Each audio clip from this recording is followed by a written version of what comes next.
Well, I'd been involved in law enforcement for many years, and I've been coming to the IACP conventions, and there was an awful lot that was offered to me that helped expand my knowledge and abilities by attending IACP. And I really felt that it was one way that I could pay back, that I could give back. I felt I had something to offer. I had a broad background in both military and civilian policing. Knowing that there was a close tie between IACP and the military community. So I went ahead and had an opportunity when I was in Missouri in 1993. They held the convention in St. Louis, and the Missouri police chiefs wanted to run someone. And there was a very good friend of mine who had stated that he wanted to run for office. Well, I was asked whether or not I'd consider it, and I said, not unless he declines. Well, I called the chief and talked with him, and he said, no, I just can't leave the department as many days as would be needed. So I accepted the offer, and fortunately, or unfortunately, I was elected to the then 6th Vice President in 1993. But it was my way of giving back to the law enforcement community. The single biggest issue is racial profiling nationally, bubbled to the surface. It was a very interesting evolution. One of the things that I did as president is I was interviewed by Black Entertainment Television on the racial profiling issue. And the first question that was asked to me, and the moderator said, "Okay, Chief, tell us that it doesn't happen." And I paused, and I responded this way. I said, racial profiling happens every day in our nation. It's not something that's institutionalized. It's not something that we train to, but it does happen. We anticipate that or estimate that there's less than 0.5% of all police officers that conduct themselves that way. And that's a statistically insignificant number. But if you boil that down to hard numbers, and I had it all figured out, it amounted to about 250,000 hours a week of racial profiling going on in the United States. And I said, that's entirely too much. Our job as administrators and leaders is to identify those individuals that are conducting themselves in that manner and rid the profession of their services. And I paused, and that was the last time he asked me a question.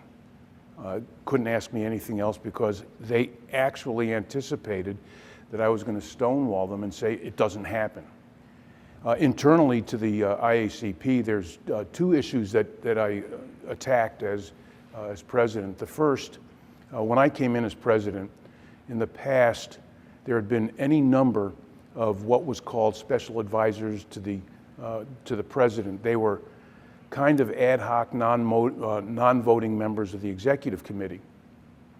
Their number was between 20 and 30 people, and they were hangers-on. And I looked at the list, and it was favors being paid by incoming presidents to people that there weren't spots on the executive committee, so they would appoint him as a special advisor. And it was just continued year after year after year, and the list kept getting bigger. Why put an end to it? I refused to appoint any special advisors. Took some heat for it from those folks who had long-standing history with the IACP as a special advisor, but they really added no value to the work that we were doing. The second issue that I attacked was that of changing the structure of the sections on the executive committee. We had, as an example, a state that had a seat on the executive committee, one state and one seat. And they represented, I want to say something like 300 to 400 members. And we had other states that were combined with 5 or 6 other states as a seat.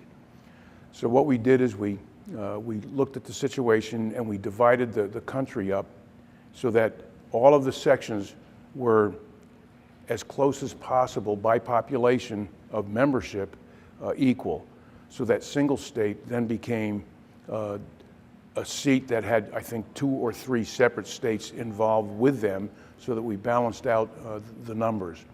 Again, I took some heat for it, but that situation still exists today where periodically the executive committee and board will review the makeup of the committee and make adjustments as needed. And as I understand it, there's an issue on the ballot this year to change the structure of the executive committee.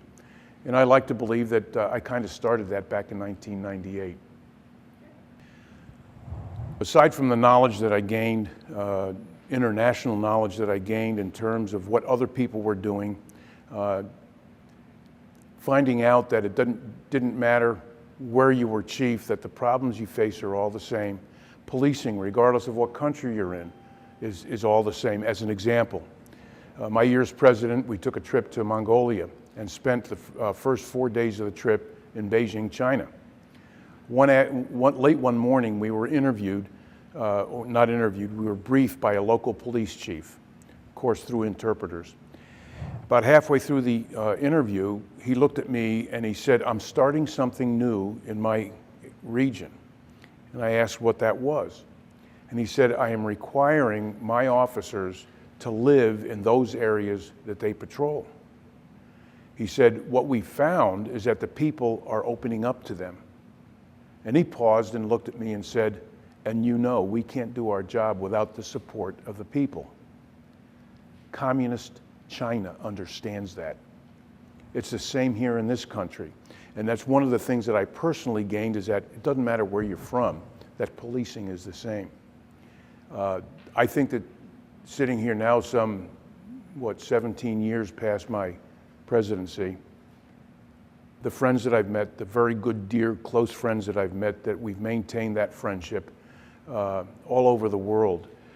There's absolutely nothing that can take the place of the feeling that you get when you come to conference and you run into the folks that you've met and learned to become very close to from all over the world. And I think that's what I take most out of the association with IACP.